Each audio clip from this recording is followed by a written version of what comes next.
After the inauguration in 1993, the Clintons fired the White House Travel Office employees, allowing their wealthy Hollywood friends to take over the lucrative travel business. This led to investigations by the FBI, DOJ, GAO, Oversight Committee, and the Whitewater Independent Council. The Clintons claimed the firings were due to financial misdeeds, but the employees were cleared on all counts. Hillary Clinton allegedly played a central role in the firings, yet in her sworn testimony, she claimed she was not involved. The Independent Council found this to be factually inaccurate and that she made factually false statements. The Clintons were forced to remove their friends and reinstate the previous employees. Vince Foster, the longtime friend and companion of Hillary Clinton, was significantly involved in several Clinton scandals. Due to the strange circumstances surrounding his death in 1993, an investigation ensued. Before the police arrived, Clinton staffers illegally removed boxes of documents on Whitewater and presumably Travelgate and other sensitive issues. President Clinton put his wife in charge of the most expensive program in the country. There was a national outrage that the unelected, unqualified First Lady was going to design America's healthcare system. In a 1993 interview, Hillary Clinton admitted, "I am not an expert on healthcare. I'm not somebody who has studied it." Hillary Clinton kept the Presidential Task Force on National Healthcare Reform shrouded in such secrecy that a federal judge threatened to hold the administration in contempt. 2 years later, the healthcare plan was a 1,342-page nightmare, including gatekeepers, health alliances, purchasing cooperatives, new and higher taxes, and restrictions on choosing doctors. Physicians, hospitals, large and small businesses, insurance companies, Democrats, Republicans, and the general public rejected the program, and it failed disastrously. The General Accounting Office put a price tag of $32 million on Hillary Clinton's healthcare fiasco. For dishonesty, Hillary Clinton and others were fined $450,000. Court costs to taxpayers were $725,000.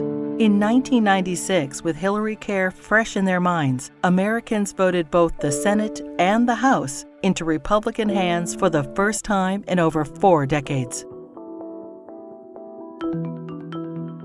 In 1994, President Clinton's Attorney General Janet Reno initiated an investigation focusing on fraud accusations against the Clintons regarding their real estate venture, Whitewater Development Corporation, co-owned with their friends Jim and Susan McDougal. Hillary Clinton was the central figure, and the probe revealed pervasive conflicts of interest between the Rose Law Firm, where Hillary Clinton was partner, and its client, Madison Guarantee, owned by Clinton business partner Jim McDougal. Hillary Clinton claimed billing records, subpoenaed and critical to the investigation, were lost. It is presumed they were stolen from Vince Foster's office the night he died. 19 months later, following the Clintons' acquittal, many of the missing records reappeared in the Clintons' residence.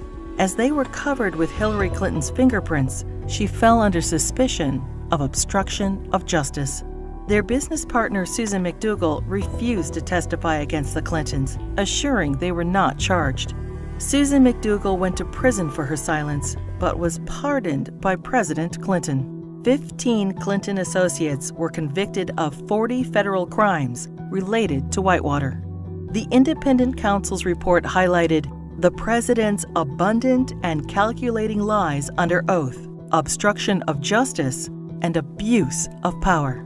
During this case, many other alleged abuses were uncovered. The 4.5-year expanded investigation cost taxpayers $145 million.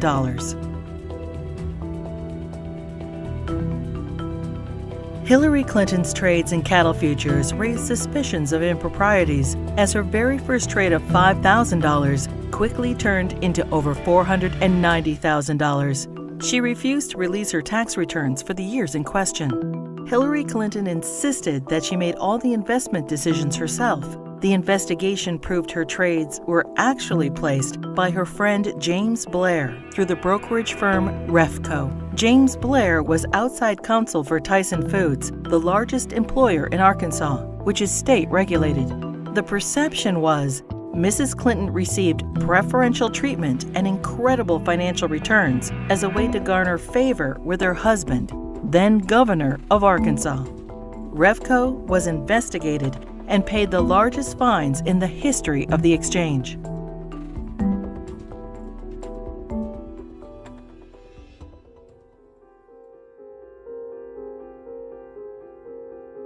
The Clinton administration improperly requested and received FBI background reports on 900 Republican officials. Hillary Clinton allegedly initiated the request to add data to her enemies list, leading to 3 separate investigations in 1996. In testimony, the White House Personnel Security Director refused to name Hillary Clinton as the source of the request, and he was forced to resign. Hillary Clinton claimed she was guiltless and was called a congenital liar in the New York Times. The fund was established so individuals or companies hoping to garner favor with the president could help pay the Clintons' endless legal bills.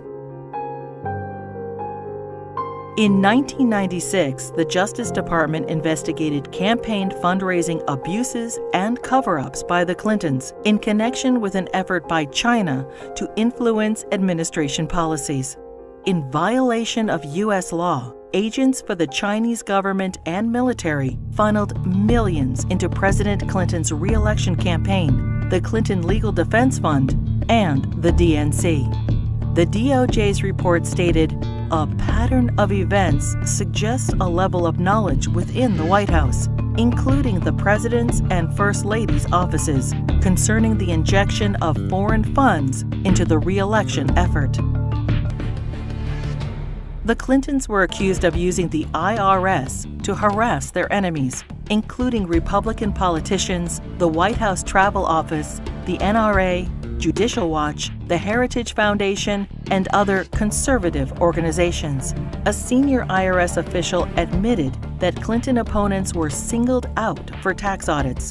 Also audited were Bill Clinton's female accusers, including Jennifer Flowers, Paula Jones, Juanita Broderick, and Elizabeth Ward Grayson.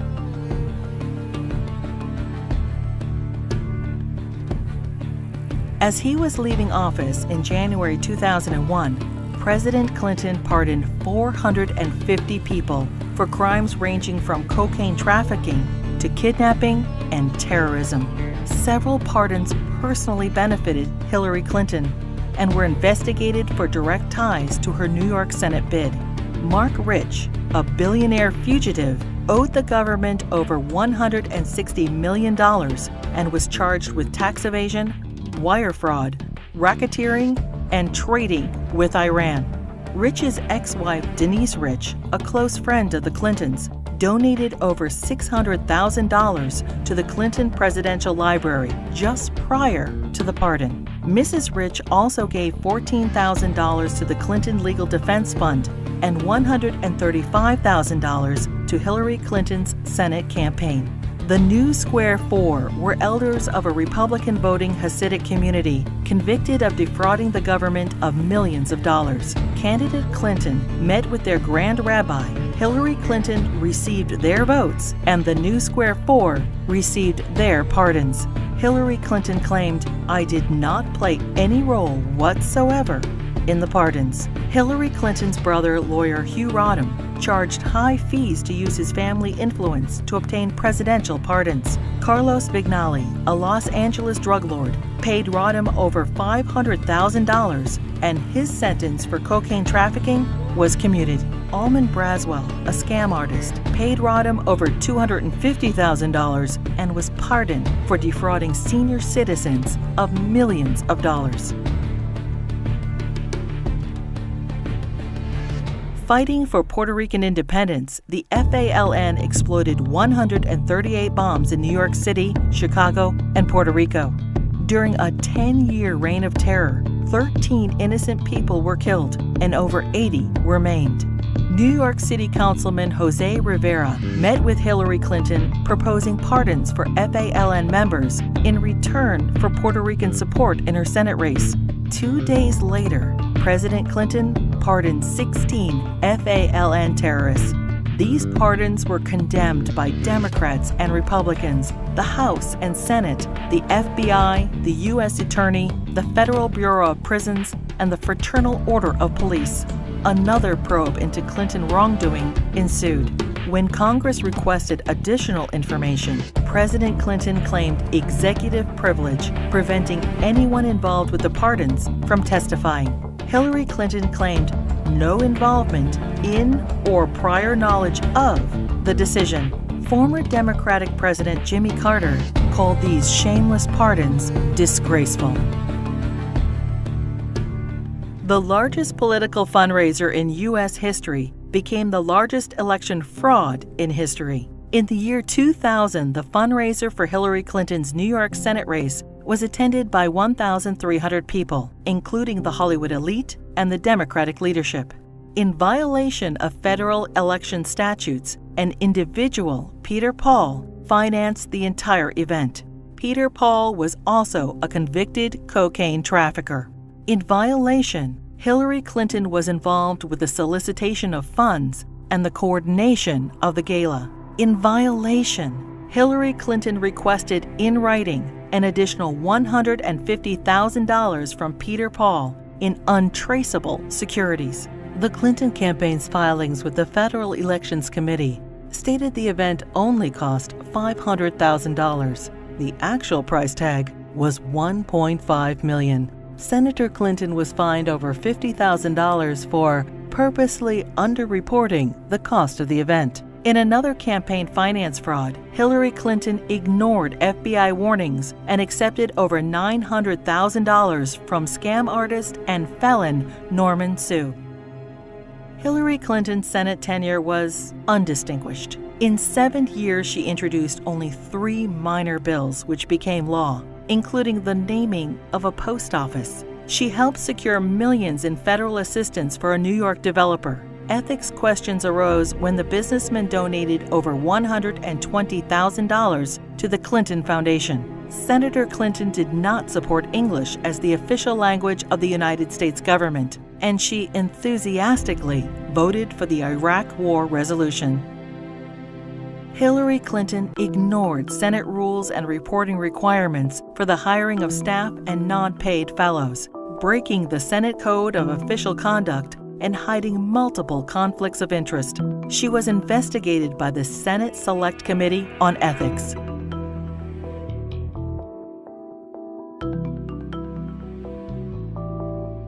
Hillary Clinton's long history of campaign finance abuses continued. Jeffrey Thompson and other fundraising bundlers for her failed 2008 presidential campaign pled guilty to conspiracy and campaign finance law violations. In the primaries, Democrats nominated the little-known junior Senator Obama over the well-known, scandal-ridden Hillary Clinton. In 2009, President Obama nominated Hillary Clinton as Secretary of State. In 2014, the State Department spokesperson was asked to identify one tangible achievement from Hillary Clinton's 4 years as Secretary of State. She responded, "I am certain those who were here at the time, who worked hard on that effort, could point out one." Secretary Clinton's tenure had no signature doctrine or diplomatic breakthrough. It was, however, 4 more years of scandals. The Clinton State Department wasted $80 million on a U.S. consulate in northern Afghanistan, which will never be completed. Under Clinton's name, the Foreign Service gathered details on foreign diplomats, our allies and officials of the UN, including internet usernames, email addresses, credit card numbers, fingerprints, frequent flyer account numbers, and work schedules. The Clinton State Department lost approximately $6 billion due to improper filing of contracts. The FBI, CIA, and the DOJ requested that Boko Haram be designated as a terrorist group so the agencies could pursue them. Secretary Clinton declined, and the group continued its reign of terror, including the kidnapping of 300 schoolgirls in Nigeria. A special investigator for the State Department claims probes into illegal acts by the Diplomatic Security Service and ambassadors were influenced, manipulated, or simply called off under Hillary Clinton. These include sexual assaults by State Department security officials in Beirut, endemic engagement of prostitutes by Hillary Clinton's security detail, drug use by State Department contractors in Baghdad, solicitation of child male prostitutes by U.S. ambassador to Belgium. Secretary Clinton's spokesperson claimed Hillary Clinton had no knowledge of any of the scandals in her State Department. We learned of it from the media and don't know anything beyond what's been reported.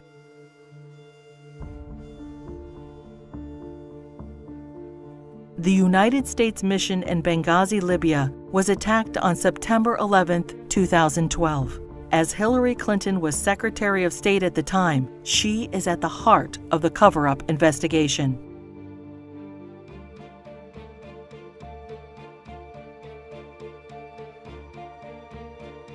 When she finally testified to Congress 4 months after the attack, she famously stated, "The fact is we had 4 dead Americans. Was it because of a protest? Or was it because guys out for a walk one night who decided they'd go kill some Americans? What difference at this point does it make?" Hillary Clinton testified that she submitted all documents requested by Congress. 20 months later, and only through a Freedom of Information Act request, 41 new documents were released, including changes to Ambassador Susan Rice's talking points. More documents are still being withheld.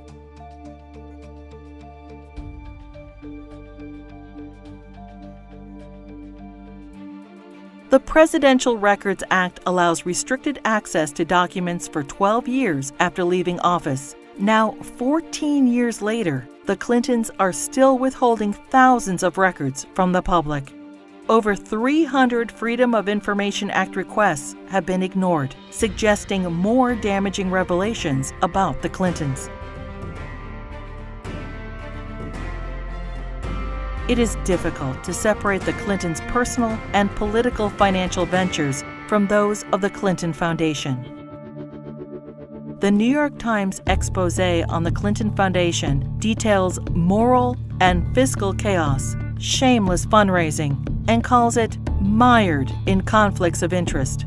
Run by old Clinton friends, it has been grossly mismanaged and, despite enormous donations, ran multi-million-dollar deficits. Already rife with conflicts of interest, the foundation's offices are now shared by the Hillary Clinton presidential campaign. Americans can give $2,300 to presidential candidates, but there are no limits on donations to foundations. Hillary Clinton cannot legally accept campaign donations from foreigners, but no restrictions apply to foundations. Secretary of State Clinton traveled to Moscow and pressed the Russian government to purchase planes from Boeing. 2 months later, contract in hand, Boeing donated $900,000 to the Clinton Foundation. The foundation's support from foreign interests hoping to influence U.S. policy is of grave concern. Foreign donations to the foundation increased by 70% when Hillary Clinton ran for president in 2008.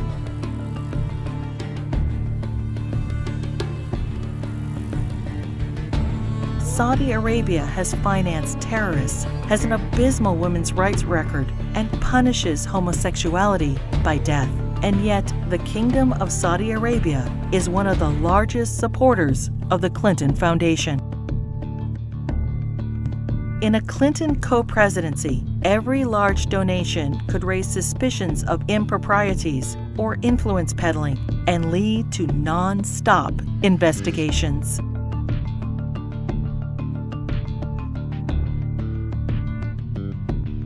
Many qualified and deserving politicians, Democrat and Republican, women and men, are waiting to lead this country.